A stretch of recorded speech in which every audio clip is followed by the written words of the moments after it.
علی بھائی پہلا سوال ہے 25 مارچ 2020 کو پاکستانی علماء کے زیر اثر پاکستان میں بالخصوص اور باقی دنیا میں رہنے والے پاکستانیوں نے بالعموم اپنے اپنے گھروں میں روٹین کی نمازوں کے اوقات سے بالکل ہٹ کر رات 10 بجے اذانیں دیں، بلکہ مساجد سے بھی اذانیں دی گئی ہیں۔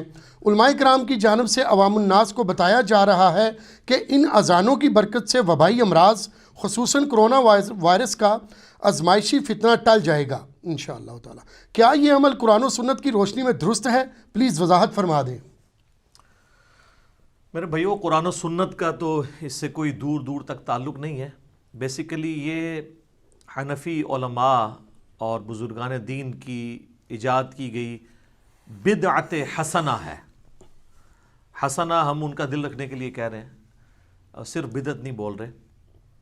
اصولاً ہونا تو یہ چاہیے کہ یہ سوال انہی علماء سے پوچھا جائے کہ میرے بھائیو، آپ نے کہاں سے یہ بات نکالی ہے کہ فرض نماز کے سوا کوئی شخص اس طریقے سے اذان دینا شروع کرتے ہیں؟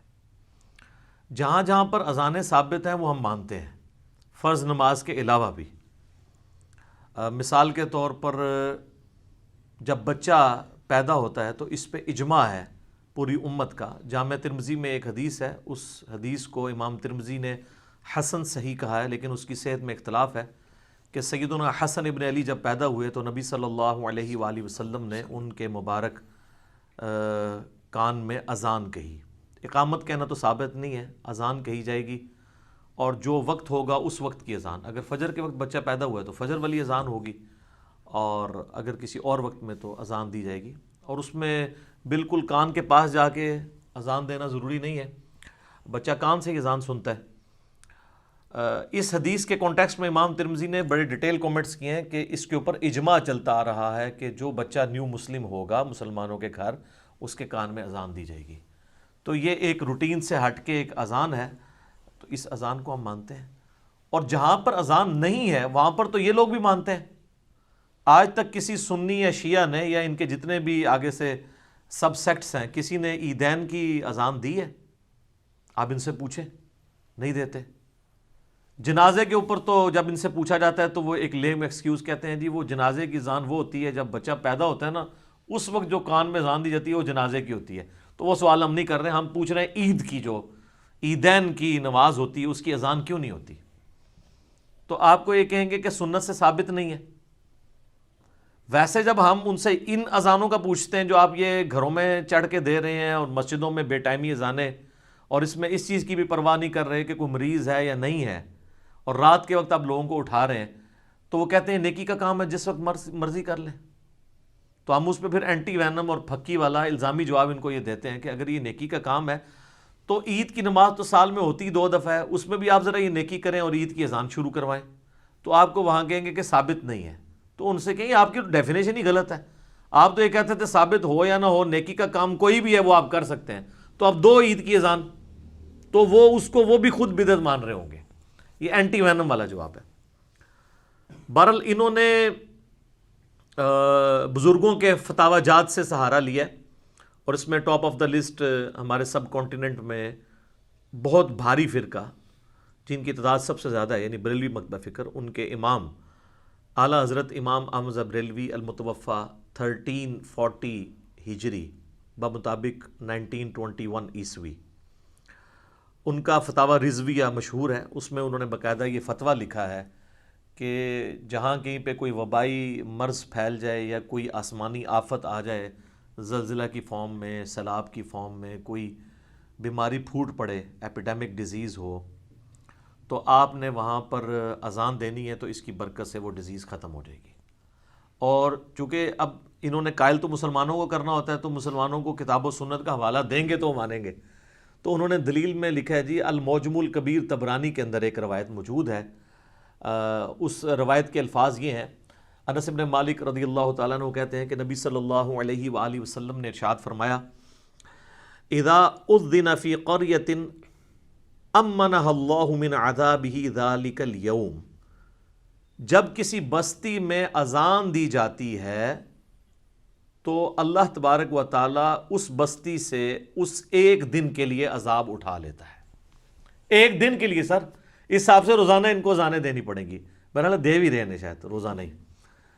تو حالانکہ اس میں کہیں ذکر نہیں ہے کہ یہ ادر دین فرض نماز ہے, اور بنیادی بات تو یہ ہے کہ یہ حدیث ہی اصول محدثین پر ضعیف ہے.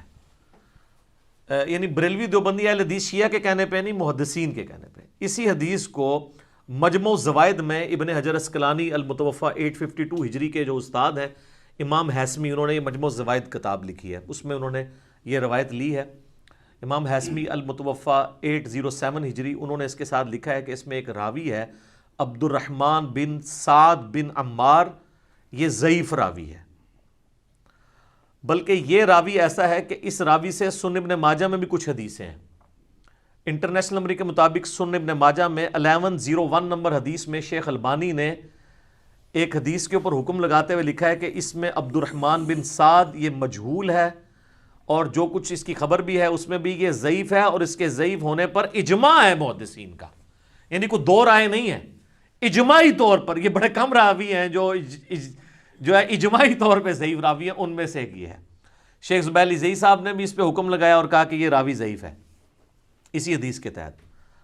اگر کوئی اس روایت کو دھکے سے صحیح بھی ماننا چاہتا ہے تو اس میں تو یہ ذکر ہی نہیں ہے کہ وبائی امراض کے لیے, یہ تو ہے کہ جس بستی میں اذان دی جاتی ہے, مراد اس سے مراد عام اذانیں ہیں جو مسلمان فرض نمازوں کے لیے دیتے ہیں کہ اس کی برکات ہیں.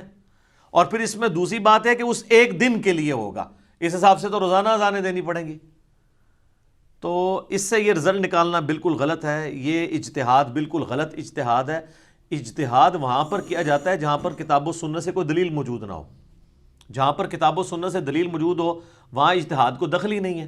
المصنف ابن ابی شیبہ میں سیدنا عمر فاروق رضی اللہ تعالیٰ عنہ کا قول موجود ہے. میں نے اکثر بیان کیا ہے کہ قاضی شریح جو کوفہ کے چیف جسٹس تھے, ان کو جب خط لکھا حضرت عمر نے اپنے دور میں, تو انہوں نے اس میں لکھا کہ جب کبھی بھی تجھے کوئی مسئلہ درپیش ہو تو اللہ کی کتاب سے اسے تلاش کرنا. اللہ کی کتاب میں بھی نہ پاؤ تو پھر سنت میں تلاش کرو, سنت میں نہ پاؤ تو پھر تم امت کے اجماع میں دیکھنا کہ امت کس چیز کو لے کے چل رہی ہے, اور اگر اجماع میں بھی نہ پاؤ تو پھر تم اجتہاد کر لینا, یعنی کتاب و سنت کے دلائل کی روشنی میں یہ دیکھ لینا کہ کون سی چیز بہتر ہے, سچائی کے قریب ہے. اور پھر ساتھ فرمایا کہ اگر اجتہاد نہ کرو تو یہ تمہارے حق میں بہتر ہے. یعنی ضرورت نہیں ہے خام خواہ ایک فرضی کیسوں کے اوپر رزلٹ نکالنے کی. تو یہاں پر تو ہمارے پاس سنت موجود ہے کہ جب کبھی بھی کوئی آفات آتی تھی, کوئی آسمانی وبا پھوٹتی تھی, اس طرح کے جب بھی کوئی ایشوز آتے تھے تو اللہ کے محبوب صلی اللہ علیہ وآلہ وسلم جو ہے وہ نماز کی طرف متوجہ ہوتے تھے اور دعاؤں کی طرف متوجہ ہوتے تھے. بخاری مسلم دونوں میں حدیث ہے کہ اما عائشہ کہتی ہیں سلام اللہ علیہا کہ جب کبھی بھی آندھی آتی, تیز آندھی اور طوفان نظر آ رہا ہوتا, تو اللہ کے محبوب صلی اللہ علیہ وآلہ وسلم دعاؤں میں مشغول ہو جاتے ہیں اور کہتے کہ اے اللہ ان ہواؤں میں جو خیر ہے ہمیں اس خیر میں سے حصہ عطا فرما, یعنی بارش, اور جو اس میں شر چھپا ہوا ہے اس شر سے ہم تیری پناہ میں آتے ہیں. یہ آپ دعا کیا کرتے. تو اما عائشہ کہتی ہیں کہ میں پوچھا کرتی کہ اللہ کے محبوب صلی اللہ علیہ وآلہ وسلم آندھی آئے, ہوا چلے, باقی لوگ تو خوشیاں مناتے ہیں, اور آپ صلی اللہ علیہ وآلہ وسلم کے چہرے پہ آثار ایسے آ جاتے ہیں غم کے, تو اس کی کیا وجہ ہے؟ تو آپ صلی اللہ علیہ وآلہ وسلم نے فرمایا کہ عائشہ مجھے کیا خبر کہ ان ہواؤں کے اندر اللہ کا عذاب آ رہا ہے یا اللہ کی رحمت. کیا تجھے یاد نہیں کہ قوم عاد کے اوپر بھی تو اسی طریقے سے عذاب آیا تھا؟ نبی علیہ السلام نے سورہ احقاف کی آیت تلاوت کی, ان پہ جب آپ کو پتہ ہے نا اسی طریقے سے گرمی کا قحط کا فتنہ آیا تو ایک بہت بڑا بادل نمودار ہوا, تو وہ بڑے خوشی کے ساتھ اس بادل کے نیچے آ کے کھڑے ہوئے کہ ہم پہ برسے گا, تو اس بادل میں سے آگ نکلی. تو اللہ کے نبی علیہ السلام فرماتے ہیں مجھے کیا پتا کہ بادل میں سے آگ نکلے گی یا بارش. اچھا اب کوئی پوچھ سکتا تھا کہ اللہ کے نبی یہ تو فزیکل فینومینا آف نیچر ہے, لیکن اللہ کے نبی علیہ السلام کی نظر جو ہے وہ اسباب پر نہیں صرف ہوتی تھی, مسبب الاسباب پہ بھی ہوتی تھی. یہ ایمان کا اعلیٰ ترین درجہ ہے کہ آپ جتنے اسباب آپ کے سامنے اویلیبل ہیں ان کے ہوتے ہوئے بھی آپ اللہ پر نظر رکھیں کہ پتہ نہیں اللہ کے پیچھے کیا مرضی ہے. دعاؤں میں مشغول ہوتے تھے. بخاری مسلم میں یہ بھی حدیث ہے کہ جب کبھی قحط پڑ جاتا, اس سے بڑا کوئی وبائی یا کوئی آسمانی آفت ہو سکتی ہے کہ روٹی کھانے کو ختم ہو جائے, جب کبھی بھی اس طریقے سے قحط پڑتا تھا تو اللہ کے محبوب صلی اللہ علیہ وآلہ وسلم نماز استسقاء پڑھا کرتے تھے بارش کے لیے، 2 رکعت نماز جہرن ادا کیا کرتے تھے. اس کے بعد آپ علیہ السلام یوں ہاتھ اٹھا کے دعا کرتے، حتیٰ کہ صحابہ کہتے ہیں بغلوں کی سفیدی بھی دیکھتے، کیونکہ آپ کا عمومی لباس تہمد اور چادر ہوتا تھا. کرتا نہ پہنا ہو، اوپر بھی چادر لی ہو احرام کی طرح، اور یوں کوئی دعا کے لیے ہاتھ بلند کرے تو سفیدی بغل کی نظر آتی ہے. اور پھر آپ صلی اللہ علیہ وآلہ وسلم جو ہے وہ اللہ کے حضور گڑ گڑا کے دعا کرتے تھے بارش کے لیے. اور یہ صرف آپ کا عمل نہیں، بعد میں خلفائے راشدین کا بھی ہے. صحیح بخاری میں بڑی مشہور حدیث میں نے اکثر بیان کی ہے، 1010 نمبر حدیث ہے، 10 کہ حضرت عمر فاروق رضی اللہ تعالیٰ عنہ کے دور میں جب کبھی قحط پڑ جاتا تو انس ابن مالک کہتے ہیں کہ وہ نبی علیہ السلام کے چچا عباس ابن عبد المطلب کو لے کے آتے، نماز استسقاء کے بعد ان کو اللہ کے حضور وسیلے کے طور پہ پیش کرتے اور کہتے انا کنا نتوسل الیک بنبینا صلی اللہ علیہ وآلہ وسلم، اے اللہ بے شک ہم پہلے تیرے نبی کے توسل سے تیری طرف آیا کرتے تھے، اب یعنی ان کی وفات کے بعد ان کے چچا کو لے کے آئے ہیں، تو ان کی دعا کی برکت سے تو بارش نازل فرما، اور بارش نازل ہو جاتی. یہی صحیح وسیلہ شخصی ہے کہ جو نیک آدمی دنیا میں موجود ہے اس سے دعا کروائی جائے. وسیلہ شخصی کا عقیدہ بھی اس حدیث میں کلیئر ہو جاتا ہے، وہ الگ سے ٹاپک ہے، میری کئی ایک ویڈیوز وسیلے کے اوپر موجود ہیں، آپ یوٹیوب پہ جا کے لکھیں تو انشاءاللہ کھل جائیں گی.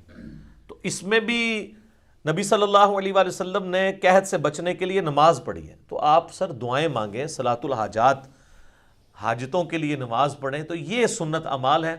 یہ اذانیں شروع کی ہیں، اور معذرت کے ساتھ یہ اذانیں وہ لوگ دے رہے ہیں جنہوں نے زندگی میں کبھی نماز بھی نہیں پڑھی گی، وہ لوگ بھی اذانیں دے رہے ہیں.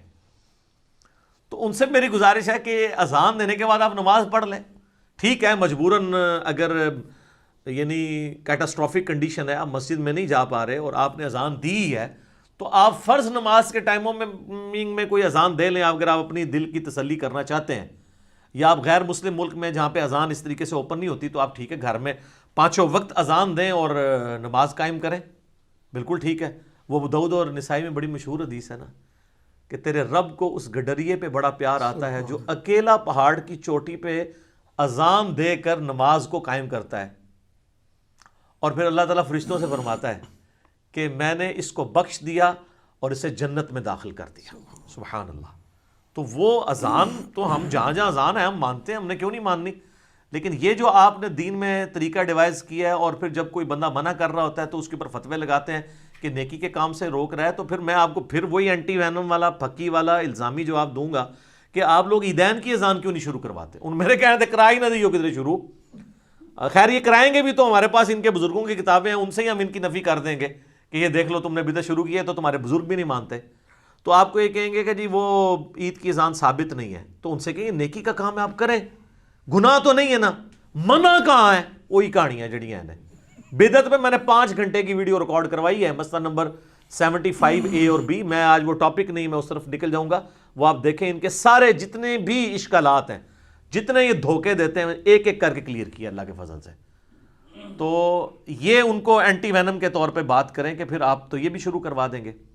اور یہ یہاں تک نہیں رکے ہوئے ہیں، یہ آپ کو پتہ ہے قبر کے اوپر بھی اذان دیتے ہیں.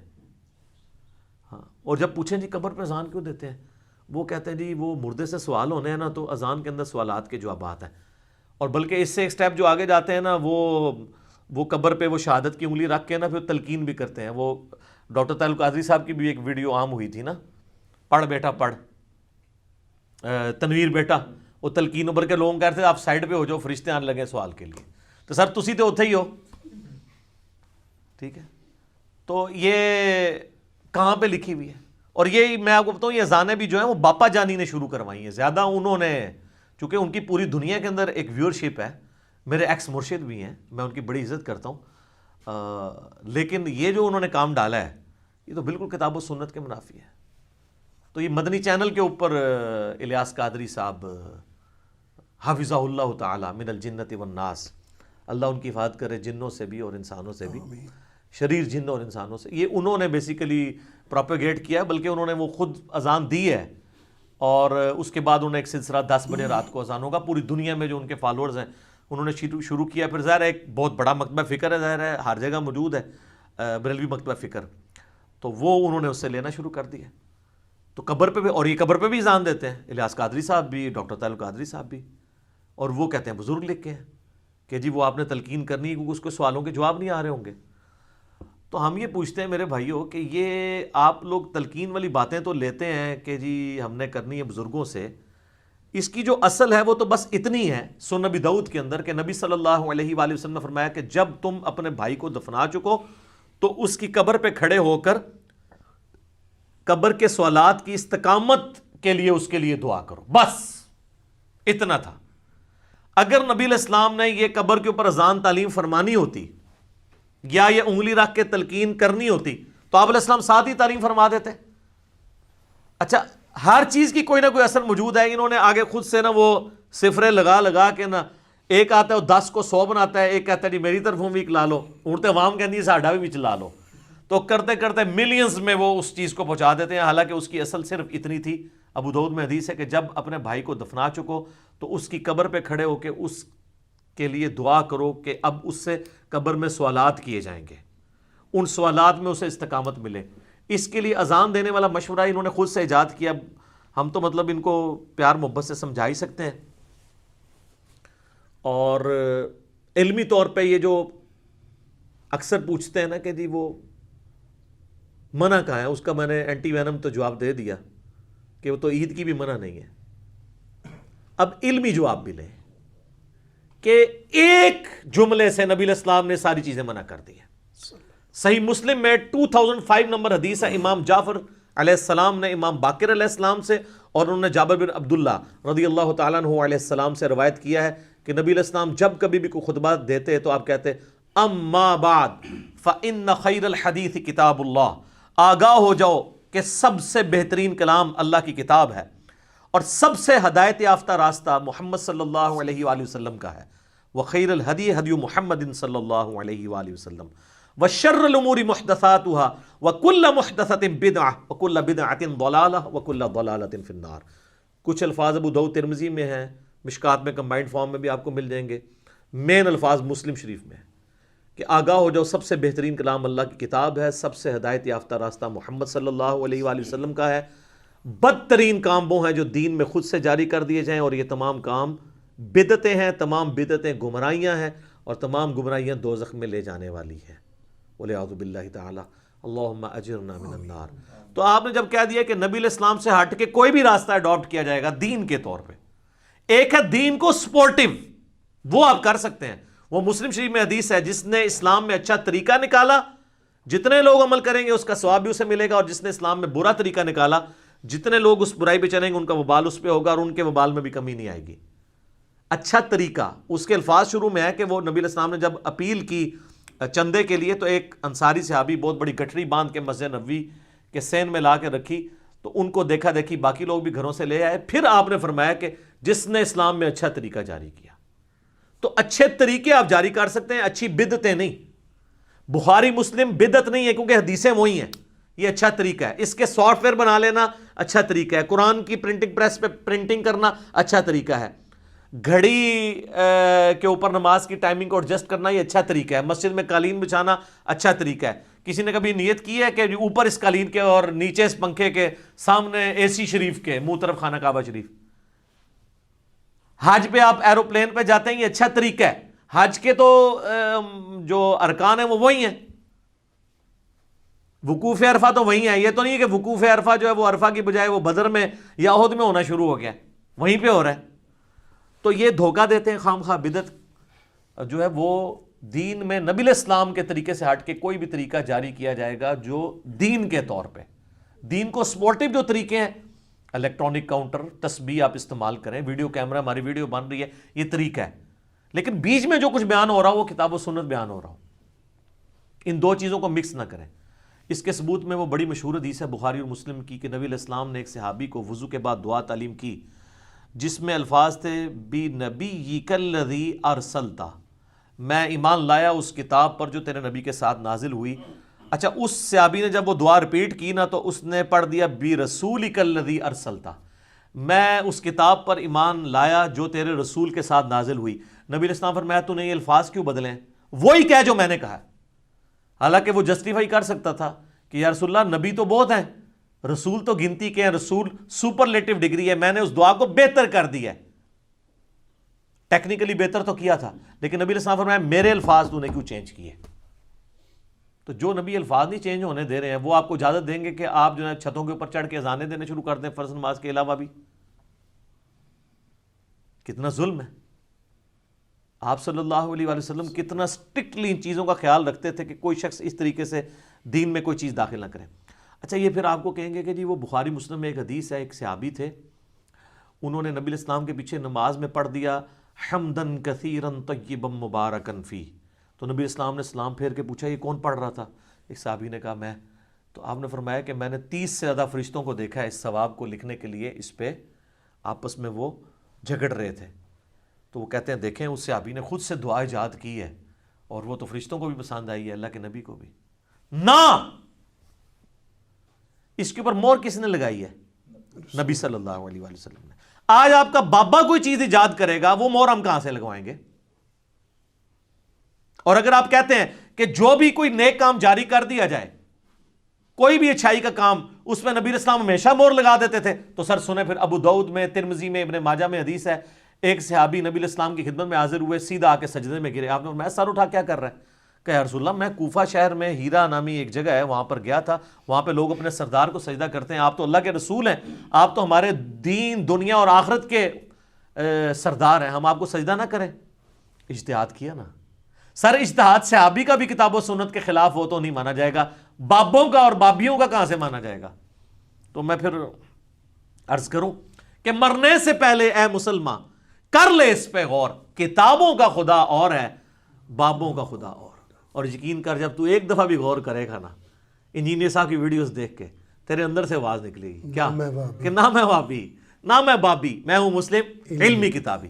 اچھا وہ صحابی کو جب حضور نے کہا کھڑا ہو, تو جب اس نے آگے سے یہ کہا نا, تو اللہ کے نبی علیہ السلام فرمایا جب میں فوت ہو جاؤں گا تم میری قبر سے گزرو گے, کیا میری قبر پہ بھی سجدہ کرو گے؟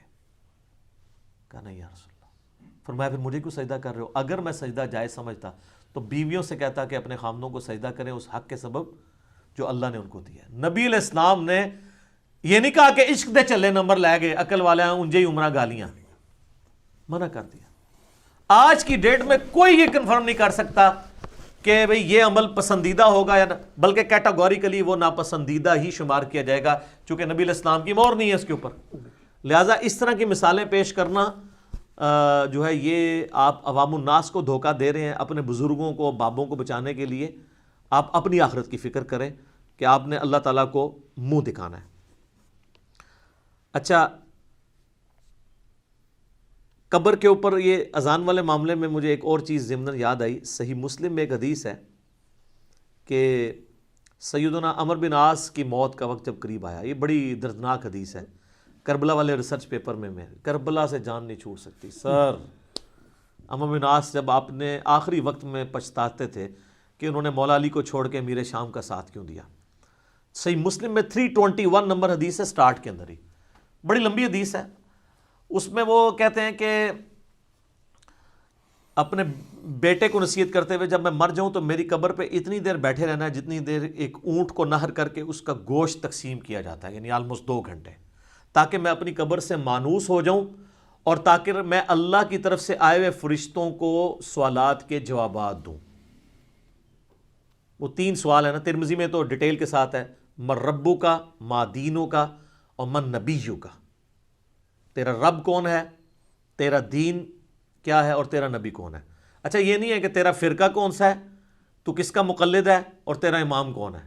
نہ یہ سر اے مٹی دی ٹھیری دے بار بار ہی ساری کہانیاں نے, اگے جا کے اللہ رسول اور اسلام ہی ہے. تو تسی اتھے بھی جناب پھر اپنے آپ مسلمان کو. اور بخاری میں الفاظ یہ ہیں کہ ما کنت تقول فی حق ھذا الرجل, اس مرد کے بارے میں تو دنیا میں کیا کہا کرتا تھا, تو کہے گا ہوا محمد رسول اللہ. وہ بھی جو ہے وہ سامنے کے سیگوں سے نہیں, غائب کے سیگے سے بات کرے گا کہ وہ اللہ, ورنہ وہ کہ ھذا محمد رسول اللہ. یہ کہتے ہیں قبر میں رسول اللہ آ جاتے ہیں, دیوبندی کہتے ہیں تصویر دکھائی جاتی ہے.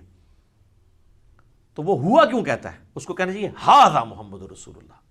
وہ ہوا کہ جس کے بارے میں تم پوچھ رہے ہو وہ محمد رسول اللہ تھے صلی اللہ علیہ وآلہ وسلم.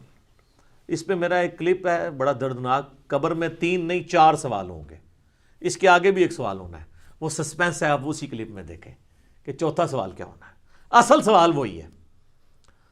تو حضرت عمرو بن عاص کہتے ہیں کہ میں اللہ کی طرف سے آئے ہوئے جو فرشتے ہیں ان کو میں جواب دوں، تو بڑا اچھا موقع تھا. وہ کہتے ہیں کہ بیٹا ایک اذان بھی اونچی جی بانگ بھی دے دینا میری قبر تے تاکہ منو استقامت ملے. وہ یہ کہہ رہے ہیں میری قبر پہ رکنا، بھئی 2 گھنٹے رکنا ہی ہے تو چلو ایک اذان بھی دی جا سکتی تھی، ایک قرآن ہی پڑھ کے بخشیا جا سکتا سی. کچھ نہیں کہا، انہوں نے کہا صرف ادھر رکنا ہے، رکیں دعائیں کریں قبرستان جا کے. صحیح مسلم شریف میں حدیث ہے، نبی الاسلام نے دعا نہیں تعلیم فرمائی، السلام علیکم اہل الدیار من المؤمنین والمسلمین وَإِنَّا إِن شَاءَ اللَّهُ بِكُمْ لَلَاحِقُونَ نَسْأَلُ اللَّهَ لَنَا وَلَكُمُ الْعَافِيَةَ. ٹھیک ہے، اے مومنین اور مسلمین جو یہاں پہ دفن ہوئے قبرستان والو، تم پر اللہ کی سلامتی ہو. ہم اللہ کے حضور تمہارے لیے اپنے لیے جو ہے وہ عافیت کا سوال کرتے ہیں، ہم نے بھی مر کے تمہارے پاس ہی آ جانا ہے، تو آپ دعائیں کریں. بالکل ٹھیک ہے. تو یہ بھی ایک جو قبر پہ اذان دینے والے ہیں ان کے لیے یہ ایک علمی جواب کے طور پہ ہے کہ سیدنا عمر ابن عاص رضی اللہ تعالیٰ عنہ نے اذان کا نہیں کہا بلکہ کہا میری قبر پہ اتنی دیر رکے رہنا. تو ان سے مشورہ لیتے تو یہ اذان کا مشورہ دے سکتے تھے. اچھا، اذان ایک ایسی مظلوم چیز ہے، اس کے ساتھ بہت ساری مت انہوں نے وابستہ کی ہوئی ہیں. اچھا، یہ لفظ ہم اردو میں جو لکھتے ہیں نا اذان، یہ لفظ غلط لکھا جاتا ہے. آپ دیکھیں اردو میں اذان لکھا جاتا ہے الف کے اوپر مد، وہ آذان بنتا ہے. وہ آذان جو ہے نا وہ غلط پروننسیشن ہے. یہ لفظ ہے آذان، الف کے اوپر زبر ہے، آذان، آذان نہیں ہے. الف جو ہے وہ حرکت کے ساتھ ہے اور ذال الف، وہ الف مدہ ہے، وہ لمبا ہوگا کھڑی حرکت کے برابر، جسے حروف مدہ بھی کہتے ہیں. یہ لفظ ہے آذان، آذان نہیں ہے، آذان لفظ ہے. تو اذان کے ساتھ بہت کچھ وابستہ ہے. آپ نے یہ بھی سنا ہوگا وہ جی اپنی بدعتوں کو حلال کرنے کے لیے نا، وہ جی حضرت عمر نے الصلاۃ خیر من النوم کے الفاظ داخل کیے تھے جی اذان کے اندر. ہم کہتے ہیں ان کو ڈگری کن علماء نے دی ہیں، ان کی ڈگری بھی چیک ہونی چاہیے. بخاری، مسلم، ابو داؤد، ترمذی، نسائی، ابن ماجہ تو چھوڑ دیں، مشکات المصابیح تو سارے مدارس میں پڑھائی جاتی ہے. مشکات میں کبھی انہوں نے اذان کا چیپٹر کھول کے پڑھ لیا ہوتا تو ان کو پتہ چلتا، اسی چیپٹر کے اندر موجود ہے.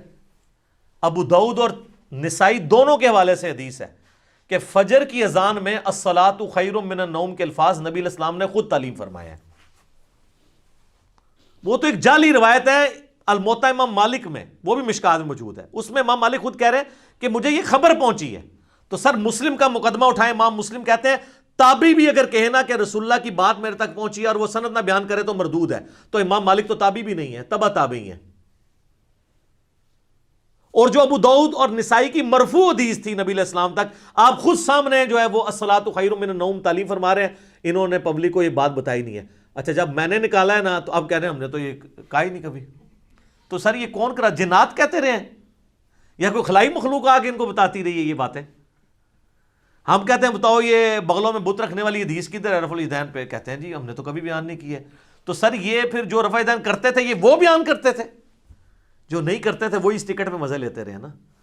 تو اب خیر آپ کی پبلک آپ کو نہیں چھوڑے گی، کیونکہ ہم نے ان کو اتنا جھنجھوڑا ہے کہ مرنے سے پہلے اے مسلمان کر لے اس پہ غور، کتابوں کا خدا اور ہے، بابوں کا خدا اور. اسی طریقے سے اذان کے ساتھ درود شریف پڑھتے ہیں. جب ہم کہتے ہیں یار یہ درود شریف اذان سے پہلے نہ پڑھیں، آپ بعد میں بے شک پڑھیں اذان سے ہٹ کے. وہ صحیح مسلم میں حدیث ہے جس نے اذان کا جواب دیا، بخاری میں بھی اس کا کچھ حصہ موجود ہے. اس کے بعد یعنی وہی مؤذن والے کلمات کو ریپیٹ کیا، اس کے بعد اس نے درود شریف پڑھا اور اس کے بعد الوسیلہ والی دعا مانگی تو میری شفاعت اس کے لیے حلال ہو جائے گی. صلاۃ بر محمد وآل محمد، اللہم صلی علی محمد وعلی آل محمد. وہ ٹھیک ہے، لیکن جو آپ نے ساتھ پہلے جوڑا ہوا ہے، ہمیں سیغوں سے بھی کوئی اختلاف نہیں، جس سیغے سے بھی آپ پڑھنا چاہتے ہیں آپ پڑھیں، کتاب و سنت سے جو بھی ثابت ہے. السلام علیکہ یا رسول اللہ قبر رسول پہ ثابت ہے. السلام علیکہ ایھا النبی، بخاری مسلم میں ہم آتا ہے کہ تشہد میں جو نبی علیہ السلام نے تعلیم فرمایا. اس سے سیغوں کے چکروں میں نہ پڑھیں. اصل اختلاف یہ ہے کہ آپ نے اذان سے پہلے سے جوڑ دیا ہے، اور جو نہیں پڑھتا کہتے ہیں گستاخ رسول ہے. اور کہانی کتنی زبردست انہوں نے گھڑی ہے. واقعی وہ کہیں گے جی بتاؤ جو پڑھ رہا ہے وہ زیادہ محبت رسول اللہ ہے جو نہ پڑھ رہا ہے. تو ان سے پھر یہ پوچھیں کہ پھر حضرت بلال حبشی پڑھتے تھے؟ یہ تو خود غلام سعود سعیدی صاحب نے مسلم شریف کی شرح میں، بریلوی عالم ہے، انہوں نے لکھا کہ حضرت بلال ہم سے بڑے عاشق رسول تھے، وہ نہیں پڑھتے تھے، لہذا یہ بات نہ کیا کریں. اور پھر ہم ان کو علمی پھکی بھی دیتے ہیں کہ جامعہ ترمذی میں حدیث موجود ہے، انٹرنیشنل نمبر کے مطابق 2783، مجھے بائی چانس کا نمبر یاد ہے۔ عبداللہ بن عمر کے پاس ایک شخص کو چھینک آئی، اس نے کہا الحمدللہ والسلام علی رسول اللہ۔ تو عبداللہ بن عمر نے کہا یہ الحمدللہ والسلام علی رسول اللہ عام حالت میں تو میں بھی پڑھ لیتا ہوں کہ اللہ کی حمد اور سلام ہو نبی صلی اللہ علیہ وآلہ وسلم پر، لیکن چھینک کے اوپر نہ پڑھو، کیونکہ اللہ کے نبی علیہ السلام نے ہمیں چھینک پہ الحمدللہ یا الحمدللہ علی کل حال تعلیم کیا ہے، ادھر درود نہ پڑھو۔ تو شکر ہے وہ 295C نہیں لگی ہوئی تھی، ورنہ وہ کہتے آپ تو درود کے منکر ہیں، آپ تو گستاخ رسول ہیں۔ عبداللہ بن عمر کو یہ کہتے ہیں نا۔ تو عبداللہ بن عمر رضی اللہ تعالیٰ عنہ نے امت کو ایک عقیدہ دے دیا کہ عاشق رسول وہ ہے، محبت رسول کا دعوے دار وہ ہوگا جو نبی علیہ السلام کی تعلیمات کے مطابق چلے گا۔ تو یہ اذان کے ساتھ انہوں نے ایڈ کیا ہوا ہے، یعنی اذان کے ساتھ اتنا کچھ انہوں نے ملا دیا ہے اور اتنا کھلواڑ کیا ہے۔ چلے مجھے بائی چانس وہ چیز بھی یاد آ گئی، یہ جو حضرت بلال کے اوپر ایک قوالی بنائی ہوئی ہے انہوں نے، ٹھیک ہے، قوالیوں کا خدا اور ہے اور کتابوں کا خدا اور ہے۔ وہ نا قوالی سے ویسے نا عقیدے مشہور ہو جاتے ہیں، جیسے نور جہاں کے ترانوں سے کئی ایک غلط چیزیں امت میں انہوں نے خصوصاً پاکستانی نیشن کو سکھا دی ہیں نا، اس طرح کیونکہ وہ پھر چلی جاتی ہیں، اس طریقے سے چل پڑتی ہیں۔ اور یہاں پہ بھی انہوں نے نعتوں اور قوالیوں کے ذریعے وہ کہتے ہیں جی حضرت بلال جو ہیں ان کی زبان میں لکنت تھی، وہ اشہد لا الہ الا اللہ کو اشہد لا الہ الا اللہ پڑھتے تھے سین۔ تو صحابہ نے شکایت کی کہ ان کی پروننسیشن جو ہے وہ سین اور شین کے اعتبار سے غلط ہے۔ تو نبی صلی اللہ علیہ وآلہ وسلم نے کسی اور صحابی کی ڈیوٹی لگائی، تو کہتے ہیں جی اس دن پوئی نہیں پھوٹی، یعنی جو صبح صادق والی ہوتی ہے، فجر کا وقت داخل ہوتا ہے، اور پھر حضرت جبرائیل علیہ السلام وہی لے کے آئے کہ جب تک حضرت بلال کے لیے آپ ڈسیزن نہیں کرتے نا نہیں یہ پو پھوٹے گی۔ تو پھر ڈسیزن ہوا، تو پھر صبح صادق ہوئی، تو حضرت بلال نے فجر کی اذان دی، اور لوگ کہتے ہیں سبحان اللہ۔ آپ کوئی پوچھ لے یہ کہاں لکھا ہوا ہے، کس جگہ پہ ہے، وہ کہتے ہیں جی قوالی نہیں تسی سنی۔ تو ہم کہتے ہیں میرے بھائی کہ ہم یہی تو آپ سے کہہ رہے ہیں کہ مرنے سے پہلے ہے مسلمان کر لے اس پہ غور۔ قوالیوں کا خدا اور ہے، کتابوں کا خدا اور، بابوں کا خدا اور ہے، کتابوں کا خدا اور، بابوں کا دین اور ہے، کتابوں کا دین اور، بابوں کا جہاں اور ہے، کتابوں کا جہاں اور۔ جہاں بھی ہے نا، بابے کا ایک اپنا جہاں ہوتا ہے، اس کا ایک اپنا ہی جہاں ہوتا ہے، ٹھیک ہے۔ تو بابوں کا جہاں اور ہے، کتابوں کا جہاں اور، ٹھیک ہے۔ یہ وہی ہے، ان کے جہاں ہی مختلف ہیں۔ سر صحیح مسلم شریف کھول کے دیکھیں، مشکات میں بھی آپ کو یہ حدیث اذان والے چیپٹر میں مل جائے گی۔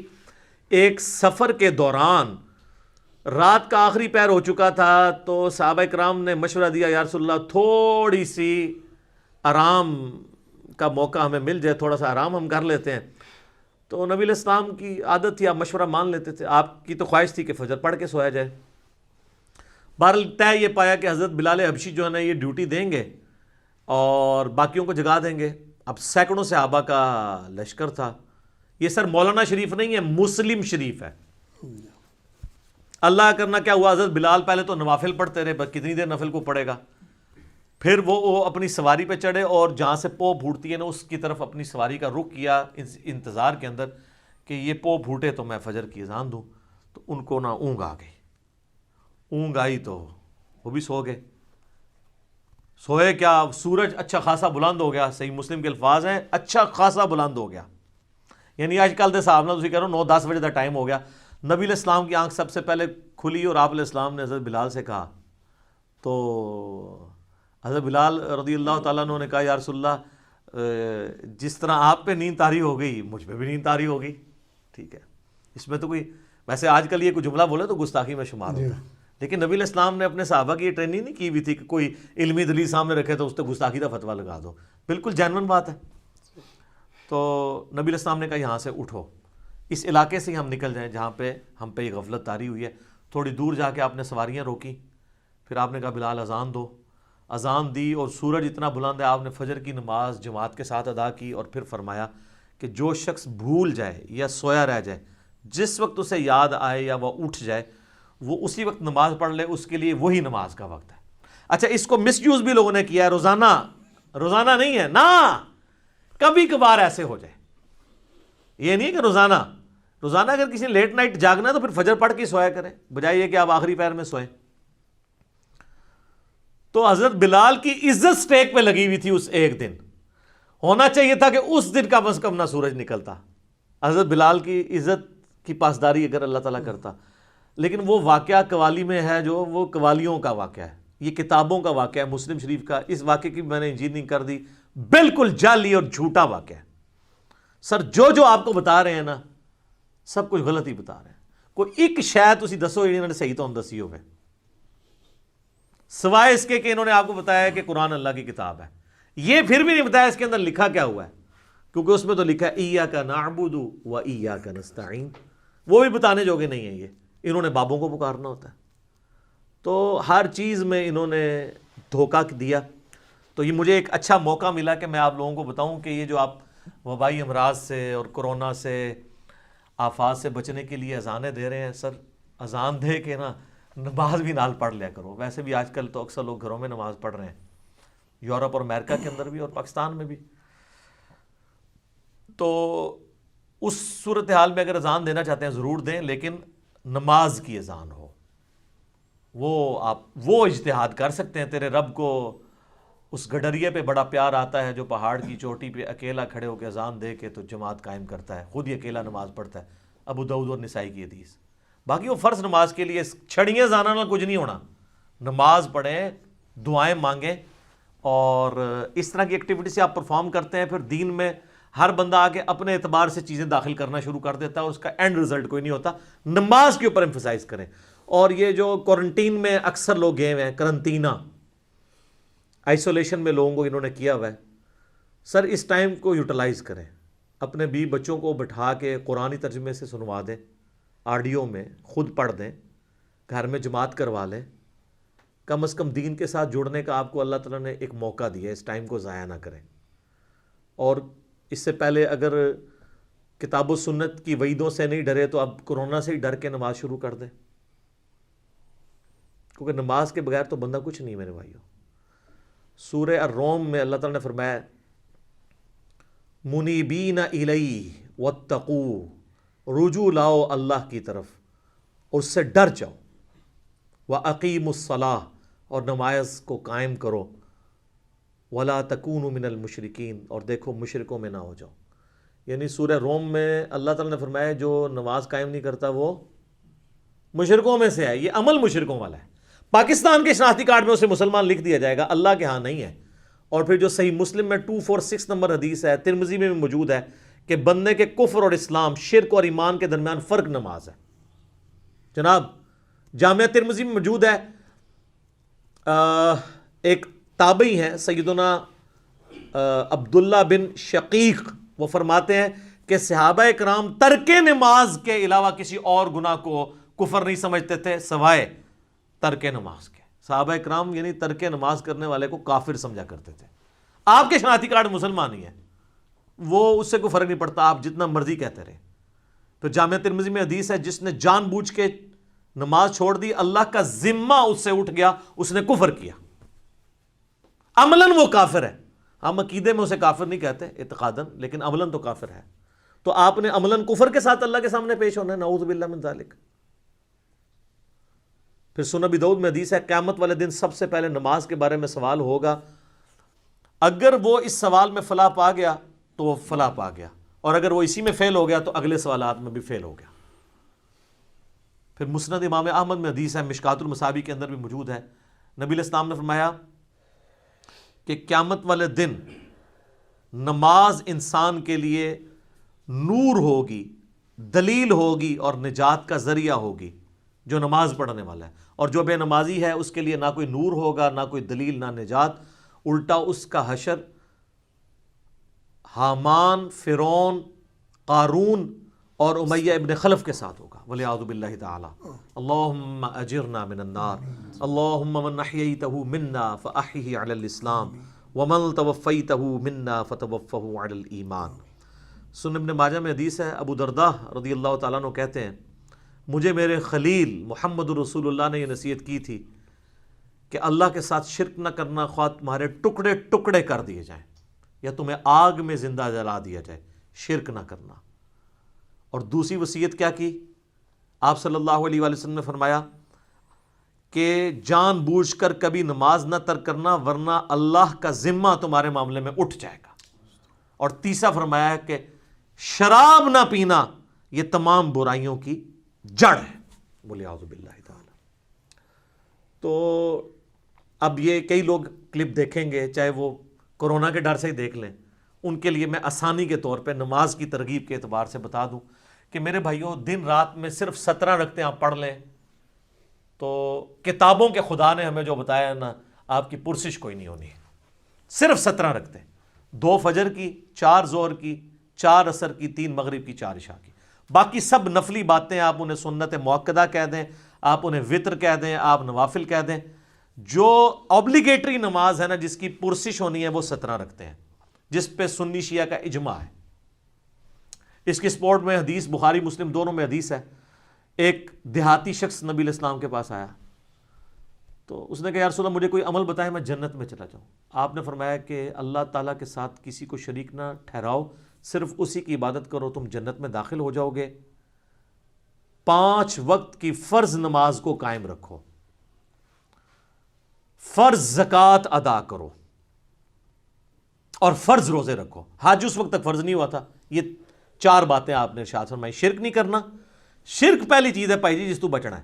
اس کے بعد نماز، فرض زکوٰۃ اور فرض روزے. تو اس نے کہا یا رسول اللہ صلی اللہ علیہ وسلم نہ میں اس میں کوئی زیادہ کروں گا نہ اس میں کوئی کمی کروں گا، یعنی میں نے سے زیادہ بھی نہیں پڑھنی، کم بھی نہیں پڑھوں گا. اور یہ بات کہتا ہوا وہاں سے نکل گیا. نبی علیہ السلام فرمایا کسی نے جنتی کو دیکھنا ہے اس شخص کو دیکھ لے.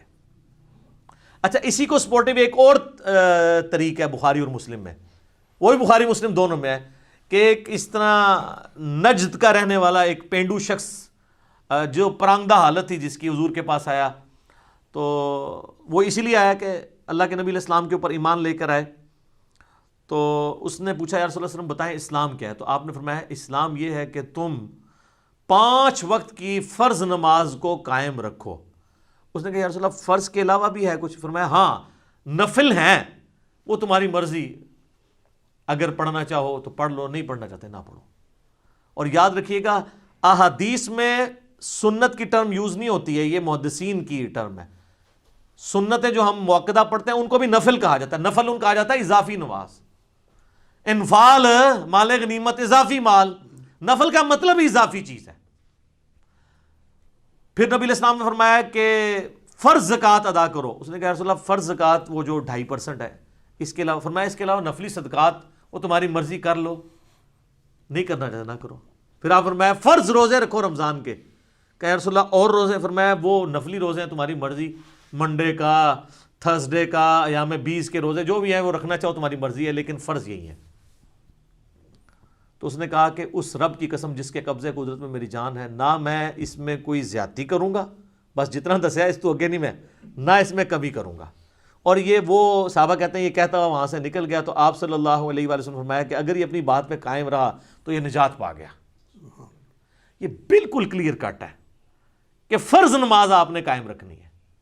اچھا، لوگوں کو یہ بات سمجھ نہیں آتی تو میں نے ان کے لیے اینٹی وینم اور پھکی تیار کی ہے ایک، کہ کبھی آج تک کسی نے کہا ہے کہ جو پیر اور جمعرات کا روزہ نہ رکھے اس کے رمضان کے روزے قبول ہی نہیں ہوں گے. تو یہ نفلی روزے نہیں ہیں، سنت روزے ہیں. ایام 20 کے 13 14 15 کے بخاری مسلم میں حدیث ہے کہ چاند کی 13 14 15 کو آپ علیہ السلام نے کبھی روزے نہیں چھوڑے. یہ سنت مؤکدہ ہیں یہ والے بھی روزے. کبھی کس نے کہا جو یہ نہ رکھے اس کے رمضان کے نہیں ہوں گے.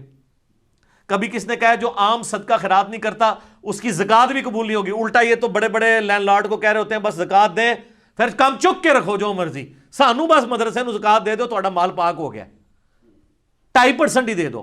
نماز کے بارے میں کیوں ساتھ رکھتے ہیں اور ایڈ کرتے ہیں؟ چھڑی عشاء دی 17 رکعتاں دس دیتیاں نے صرف عشاء کی، حالانکہ دن رات میں 17 رکھتے تھی. 2 فجر، 4 ظہر، 4 عصر، 3 مغرب، 4 عشاء.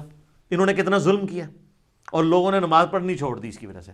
الحمدللہ ہماری ویڈیوز کی برکت سے ہزاروں لوگوں نے نماز شروع کی ہے جب ان کو یہ ثانی پتہ چلی کہ یار اصل نماز تو یہ ہے جس کا سوال ہونا ہے.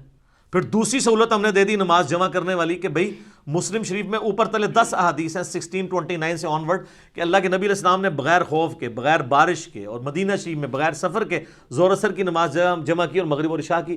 تابعین نے پوچھا کیوں کیا؟ تو ابن عباس نے کہا تاکہ امت کے لیے آسانی ہو جائے اور کوئی تنگی باقی نہ رہے۔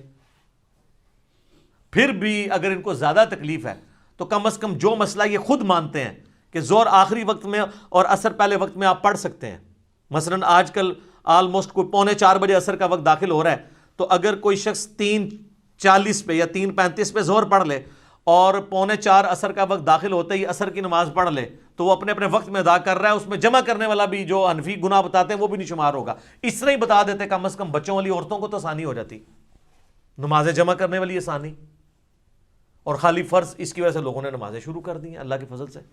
اور ڈیٹیلڈ میرے کلپ اس کے اوپر موجود ہیں، نمازوں کو جمع کرنا کیا حرام ہے، میں نے ساری احادیث ایچ ڈی کیمرے میں ڈسپلے کی ہیں کہ ہر طرح سے جمع کر سکتے ہیں، ظہر کے ساتھ عصر، عصر کے ساتھ ظہر، درمیان میں بھی کر سکتے ہیں، جمع تقدیم بھی، جمع تاخیر بھی، جمع سوری بھی، اس طرح مغرب کے ساتھ عشاء یا عشاء کے ساتھ مغرب یا درمیان میں بھی کر سکتے ہیں۔ آپ فجر کو الگ پڑھنا پڑے گا۔ تو بلکہ ہمارے تو ایک ملک صاحب نے ملکین بھی ایجاد کی ہوئی ہے کہ آپ اذان مغرب سے آدھا گھنٹہ پہلے ظہر اثر کو جمع کر لیں اور مغرب کا وقت داخل ہوتی ہے مغرب عشاء کر لیں، چاروں کٹھی۔ اگر کوئی واقعی مجبور ہے، جس طرح آج کل کرونا کی وبا ہے اور ڈاکٹرز کے لیے ٹائم نکالنا، یا ہمارے پرائم منسٹر کے لیے، یا جو لوگ ان ڈیوٹیز میں لگے ہیں ٹائم مشکل ہے، تو وہ ملکین بھی پڑھ سکتے ہیں۔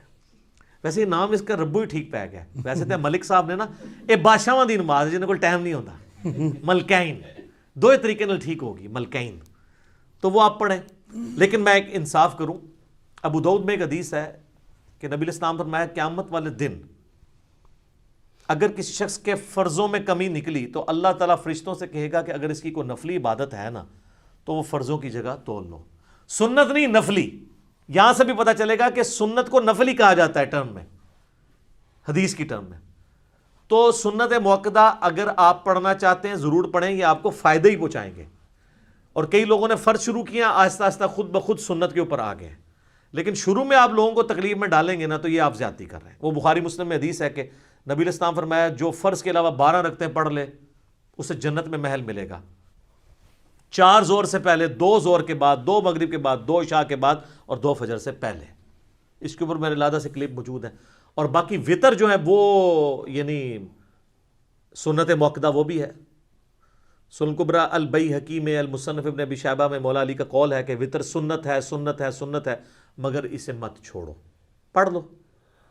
اور صحیح بخاری میں موجود ہے، قاسم بن محمد بن ابی بکر کہتے ہیں کہ میں نے صحابہ کرام کو 3 رکعت وطر پہ پایا، البتہ ایک پڑھنے میں حرج نہیں ہے، جواز کی حد تک درست ہے، پسندیدہ نہیں ہے۔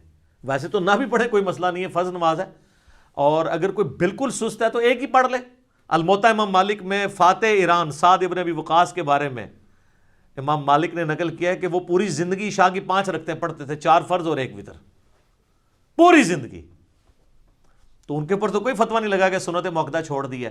اچھا اب ہم یہ حدیثیں نکالتے ہیں تو یہ کہتے ہیں یار یہ عوام کے سامنے تو نہیں گلاں کرنی چاہیے۔ سر عوام کے سامنے ہی تو کرنی چاہیے، خواص تو پہلے ہی اللہ کے فضل سے اتنی نمازیں پڑھ رہے ہیں، وہ تو پڑھتے رہیں گے۔ عوام الناس تو پڑھتی کوئی نہیں ہے، ان کو پڑھانے کے لیے باتیں کرنی پڑ رہی ہیں۔ یا تو کہ میرے کہنے سے لوگوں نے تہجد اشراق چاہت چھوڑ دی ہو، یا میں نے خود چھوڑ دی ہوئی ہو، پھر تو آپ کو بلیم کریں۔ اور اگر کوئی چھوڑ بھی دیتا ہے تو اس کے اوپر کوئی اس طرح کی گرفت تو نہیں ہے۔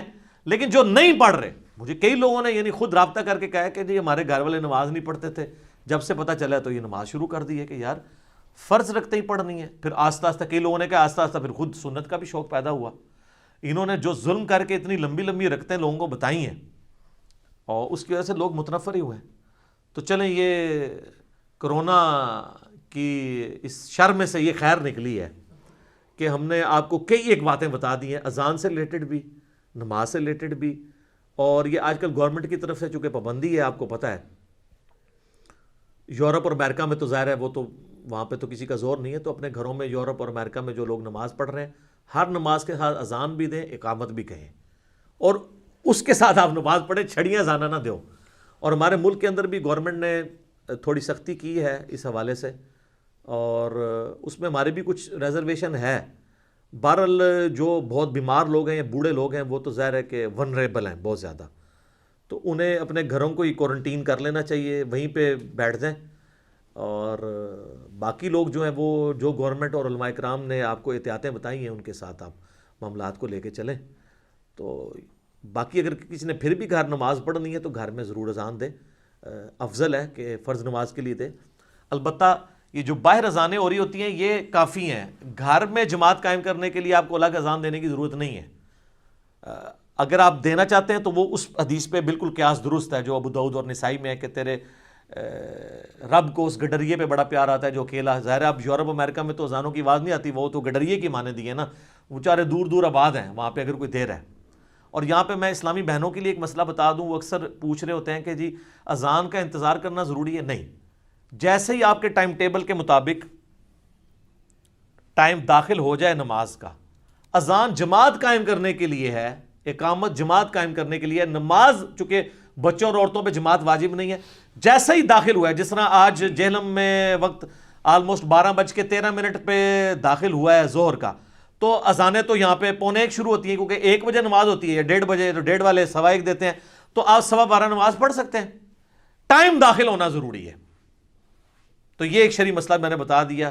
یقین کریں عورتوں کی جتنی مشکل اور ٹف لائف ہے نا ہمارے سب کانٹیننٹ کے اندر, اس میں ان کے لیے یہ بہت آسانی ہے نمازوں کو جمع بھی کریں. اور جمع کرنے میں کتنی آسانی ہے کہ ظہر کا وقت 12:13 پہ شروع ہو رہا ہے اور مغرب جا کے 6:25 پہ ہو رہی ہے, تو ان 6 گھنٹوں کے اندر جس وقت بھی ان کو ٹائم ملے دونوں نمازیں جمع کر لیں. اور مغرب 6:25 پہ اگر مغرب شروع ہو رہی ہے اور فجر کا وقت جو ہے وہ صبح آلموسٹ کتنے بجے داخل ہو رہا ہے جی, 4 بجے کے قریب داخل ہو رہا ہے, 4 سے تھوڑی دیر بعد بھی داخل ہو رہا ہے, 4:35 کے, تو اس وقت تک آپ کسی بھی وقت رات کو نمازوں کو جمع کر سکتے ہیں. میرا یوٹیوب پہ ایک کلپ بھی ہے کہ عشاء کی نماز کو آپ کیا مؤخر کر کے پڑھ سکتے ہیں. افضل یہ کہ آدھی رات سے پہلے پڑھ لیں, لیکن آپ فجر کا وقت داخل ہونے سے پہلے کسی بھی وقت پڑھ سکتے ہیں. تو یہ اتنے سادہ آپ کو میٹھے میٹھے مدنی مسائل بھی میں نے بتا دیے. باپا جانی کی برکت سے انہوں نے ایک معاملہ امت میں شروع کیا, اس کے جواب میں ہم نے آپ کو اتنا کچھ بتا دیا. ٹھیک ہو گیا جی, جزاکم اللہ خیر.